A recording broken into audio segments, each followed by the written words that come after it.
여러분 반갑습니다. 다양한 사람들이 회심하다 두 번째 시간으로 사도행전 16장 16절에서 24절 말씀을 보겠습니다. 어느 날 우리가 기도하는 곳으로 가다가 귀신 들려 점을 치는 여종 한 사람을 만나는데 그는 점을 쳐서 주인들에게 큰 돈벌이를 해주는 여자였다. 이 여자가 바울과 우리를 따라오면서 큰 소리로 이 사람들은 지극히 높으신 하나님의 종들인데 여러분에게 구원의 길을 전하고 있다 하고 외쳤다. 그 여자가 여러 날을 두고 이렇게 함으로 바울이 귀찮게 여기고 돌아서서 그 귀신에게 내가 예수 그리스도의 이름으로 내게 명하니 이 여자에게서 나오라 하고 말하니 바로 그 순간에 귀신이 나왔다. 그 여자의 주인들은 자기들의 돈벌이 희망이 끊어진 것을 보고 바울과 실라를 붙잡아서 광장으로 관원들에게 끌고 갔다. 그리고 그들을 치안관들 앞에 세워놓고서 이 사람들은 유대 사람들인데 우리 도시를 소란하게 하고 있습니다. 이 사람들은 로마 시민인 우리로서는 받아들일 수도 없고 실천할 수도 없는 부당한 풍속을 선전하고 있습니다 하고 말하였다. 우리가 그들을 공격하는 데 합세하였다. 그러자 치안관들은 바울과 실라의 옷을 찢어 벗기고 그들을 매로 치라고 명령하였다. 그래서 이 명령을 받은 부하들이 그들에게 매질을 많이 한 뒤에 감옥에 가두고 간수에게 그들을 단단히 지키라고 명령하였다. 간수는 이런 명령을 받고 그들을 깊은 감방에 가두고서 그들의 발에 착고를 단단히 채웠다. 오늘은 다양한 사람들이 회심한 두 번째 시간으로 여종이 자유를 얻었습니다. 이 내용을 한번 살펴보도록 하겠습니다.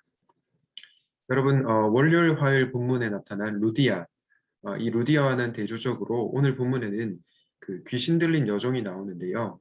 루디아와 귀신 들린 여종은 상당히 대조적인 인물입니다. 먼저 루디아는 어떤 여자였습니까? 상당한 재력을 갖춘 사업가였죠. 그리고 그녀는 하나님을 예배하는 데 헌신되어 있었고 예수님에 관해서 듣기를 간절히 바라고 있었을 것입니다.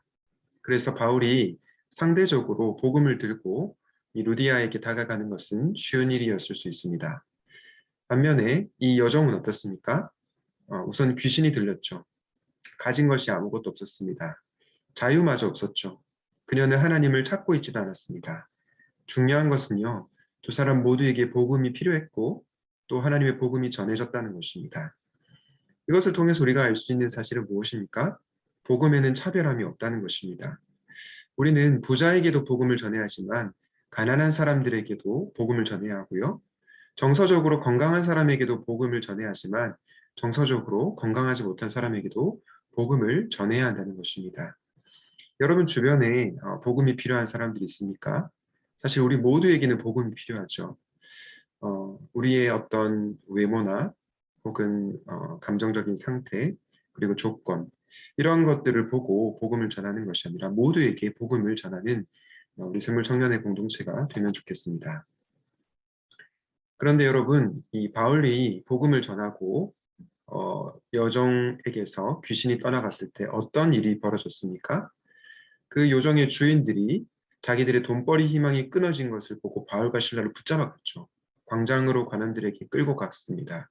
그리고 이들이 소란을 일으킨다고, 이 도시에 소란을 일으킨다라고 그렇게 말을 했습니다.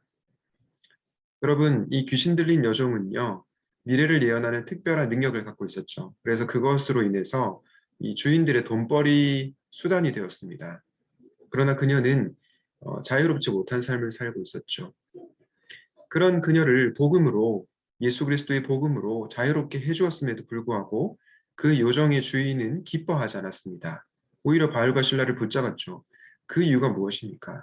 돈벌이 희망이 끊어졌기 때문입니다. 경제적으로 손실을 입혔기 때문에 이 복음의 기쁨을 누리지 못했던 것입니다. 저는 이 말씀을 보면서 마가복음 5장이 떠올랐는데요. 마가복음 5장에 보면 이 귀신 들린 한 사람이 나오죠. 그 영혼은 자기 자신을 자해합니다. 자기 몸을 해치고요. 굉장히 고통스러운 삶을 살아가는 한 영혼이었습니다. 그 영혼을 예수님께서 불쌍히 여기셨는데요. 그래서 그 영혼을 예수님께서 찾아가셨습니다. 그리고 마가복음 5장 13절에 보니까 그 영혼에게 있는 더러운 귀신들이 나와서 돼지 가운데로 들어가게 하십니다. 그래서 어떤 일이 벌어집니까?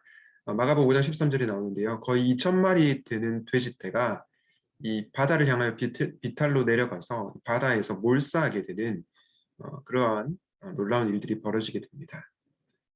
여러분, 이것을 통해서 우리가 알 수 있는 사실은 무엇입니까? 예수님께서 돼지 2,000마리의 가치보다 한 영혼을 귀하게 여기신다는 것입니다. 물질적인 가치, 경제적인 가치보다 한 영혼을 더욱더 귀하게 여기신다는 것입니다.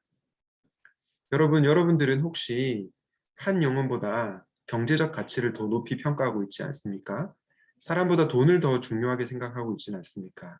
그래서 여종의 주인처럼 여종이 귀신으로부터 자유케 된 것을 보고 기뻐하기보다는 화를 내거나 경제적 가치에 몰두하고 있지는 않습니까? 저는 여러분들에게 이 질문을 드리고 싶습니다. 여러분에게는 예수님의 마음이 있습니까? 우리 예수님은 그 어떤 경제적 가치보다 한 영혼을 귀중하게 여기셨습니다. 왜냐하면 한 영혼은 천하보다도 귀하기 때문입니다.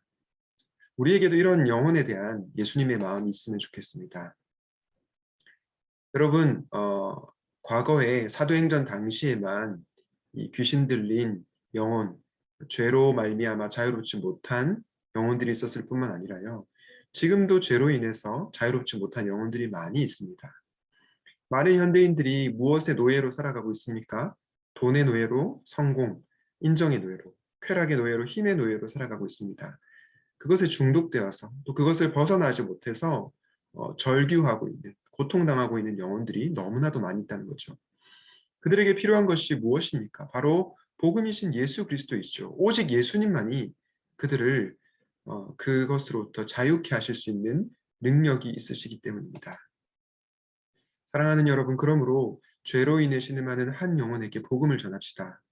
여러분 주변에 마치 오늘 본문의 귀신 들린 여종처럼 무엇으로부터 자유하지 못하고 고통받고 있는 그런 영혼들, 신음하고 있는 영혼들이 보이십니까?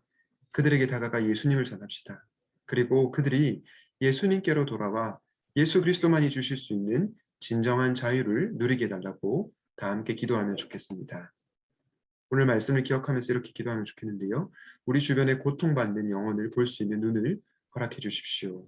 그리고 그들에게 다가가 예수님을 증거하게 하시고 죄의 노예로 고통받는 영혼이, 신음하는 영혼이 예수님을 만나서 자유케 되는 은혜가 있게 해달라고 기도하겠습니다. 하나님 아버지, 지금 이 시대에 또 우리 주변에 죄로 말미암아 고통받고 있는 영혼이 누구인지 볼 수 있는 영안을 우리에게 허락하여 주시옵소서. 그들에게 다가가 예수 그리스도를 전하게 하시고 또 그 고통받고 신음하는 영혼들이 예수 그리스도로 말미암아 진정한 자유를 누리게 되는 귀한 은혜를 허락하여 주시옵소서. 우리를 예수 그리스도를 전하는 복음의 도구로 사용하여 주시옵소서. 우리를 죄로부터 자유케 하신 예수 그리스도 이름으로 기도드립니다. 아멘.